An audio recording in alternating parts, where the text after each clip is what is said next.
Hey everyone, and welcome back to another Classic to TBC breakdown video. Today I'll be starting a series looking at individual class specs and how they changed from vanilla to the Burning Crusade, examining exactly what you can expect from your favorite spec as Classic TBC rolls out. For this video, let's begin with the punching bag of the DPS specs in Classic WoW, the Enhancement Shaman, and determine if they get any better in TBC. Enhancement Shamans in Classic WoW are widely regarded as a keck spec for DPS. Of course, by that I mean they're, well, bad. But bad really is just a matter of perspective, right? Will you top the DPS charts as Enhancement in Classic? No, but you are playing one of the most versatile support classes in the game. Their DPS suffered from two main issues. As mana users and weaving spells into their rotation, their talents never really helped with their regen. Enhancement Shamans always have a problem with going Next were the spells themselves, great for initial burst damage but really slowing down as a fight dragged on. Shamans as a whole are regarded more as great healers, but still with totems, especially Wind Fury totem, you'll likely secure a spot in any raid anyway. Though honestly your DPS isn't coveted. The support you bring innately as a shaman is worth more than how you actually perform. That is at least in Classic. However, massive changes from Classic to TBC will see the Enhancement Shaman shrug off this old stigma and really get into their own. First, let's examine the various changes and additions that occur to Enhancement's talent tree. One of the most major changes comes in the focus of the Enhancement Shaman's weapon of choice. In Classic, they have a talent for two-handed axes and maces, but you couldn't dual wield. So this talent just gave you the chance to hit harder with a slower weapon. It's either that or wield a one-hander with a shield, or do as my friend did and fight with a staff. Yeah, those were dark days. In TBC though, a more modern take on the Enhancement Shaman is formed with the addition of the dual wield talent. No fantasy language here, they remove the two-handed point and give you the ability to dual wield at level 40. Adding to the idea of the Shaman being a support-focused class, Enhancement Shamans get another party-wide buff on top of their Wind Fury totems in the form of Unleashed Rage, which increases you and your party's attack power by 10% for 10 seconds upon you critically hitting with a melee attack. As a dual-wielding, fast melee DPS class, you'll be critting a lot during fights, and you can easily expect this buff to be up, well, constantly.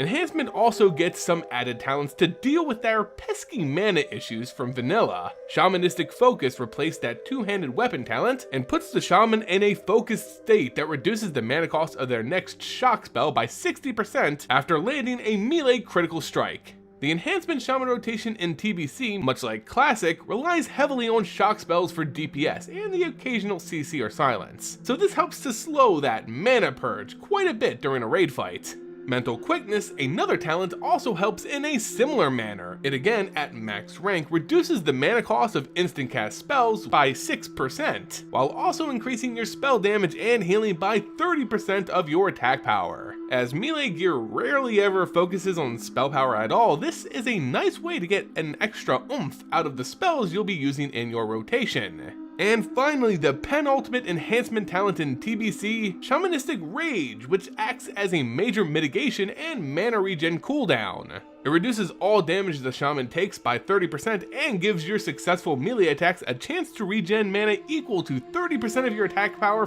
This is much like the dispersion talent Shadow Priest would eventually get in Wrath of the Lich King, giving you a way to soak in some incoming damage while also getting some of your mana back when you're Great timing on this spell meant that you could utilize both of its effects as much as possible during a fight. So ideally when a big boss is about to hit the entire raid with some spell and also at the same time you're really low on mana. The rest of the typical enhancement builds for TBC, which we can maybe focus on in another class guide video, actually don't change much from Classic.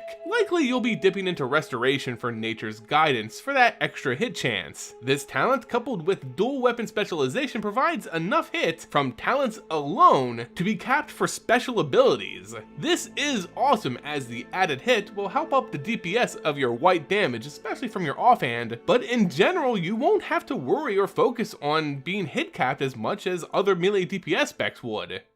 In Classic, Enhancement's rotation was more designed to support the raid group than maximize their individual DPS output. They perform a subtle totem dance referred to as totem twisting, which, at a great cost of your own mana, attempts to keep the Wind Fury totem and Grace of Air totem effects active at the same time. Outside of that, it was just lay down your Searing totem using Storm Strike and Frost Shock on cooldown. Earth Shock was there for you to interrupt, but the rest of it was just white damage. It's also expected that you bring on-hit weapons like Annihilator or Nightfall to raids, essentially locking you into those weapons for all of Classic. Sure, they provided great debuffs on a boss, but it still feels really bad to not have a weapon upgrade in your future. Shockingly, see what I did there? Despite new talents and spells, the Enhancement Shaman's rotation stayed essentially the same from Classic to TBC. You still put Wind Fury weapon on both of your weapons and Storm Strike on cooldown. However, in TBC you'll find yourself spamming Earth Shock more in conjunction with Storm Strike rather than Frost Shock. And this basically has to do with the increase to the boss debuff stack from Classic, but that's a whole different topic that we can get into in another video. You'll still put your Searing totem down, but now also manage the dot of Flame Shock, as that too now becomes a more crucial part of your rotation. Totem twisting is still very much a thing, and you'll be doing it a lot more now because in TBC, as mentioned before, those talents really up your mana regen. So yeah, in summary, the Enhancement Shaman's rotation and spells don't really change a whole lot, but because of fundamental changes to their design and talents, they come off as a much more potent DPS choice than in Classic.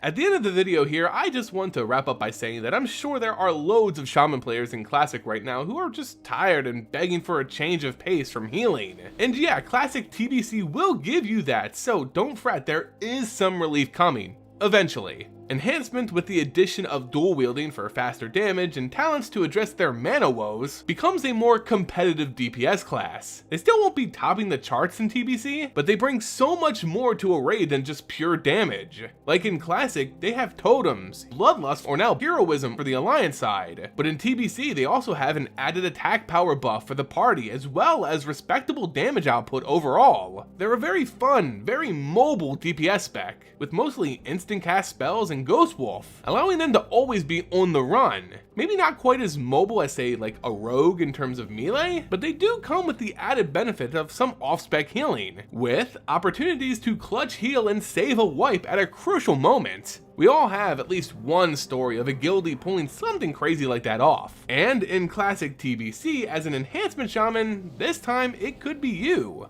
And that, guys, is going to do it for the changes to the Enhancement Shaman from Classic to TBC. If you liked the video, make sure you hit the like button and subscribe for more. If you want to see your favorite spec in one of these videos, go ahead and leave me a comment in the comment section below. And until next time, guys, see ya!